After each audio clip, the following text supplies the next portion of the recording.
And we're back to learning Photoshop in a year and day 65.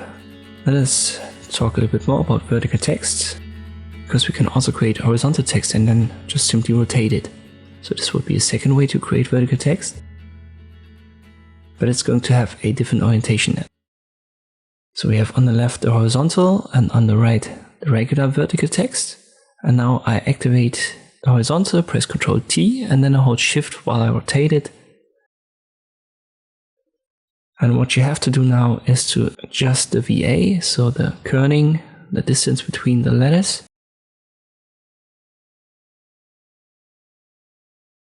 Both set to 0 have the same size, so the same font size, but they have a different kerning. So for this one I would have to go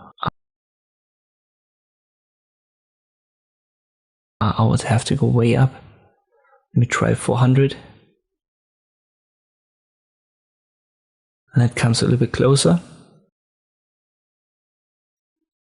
So when you use the horizontal type tool to create vertical text with rotation, you have to adjust this kerning.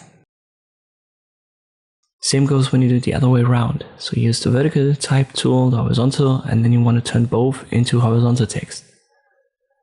So we press Ctrl T now on the vertical text. I hold Shift and rotate it, then I press Enter.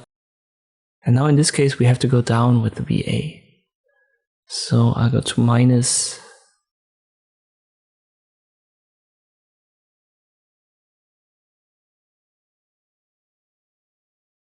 -400, something like this. So depending on the orientation that you need, you can easily use these type tools and then rotate them. And this will turn the vertical into horizontal and the horizontal into vertical text. I hope this video was helpful. Thank you for watching, and I'll see you next time.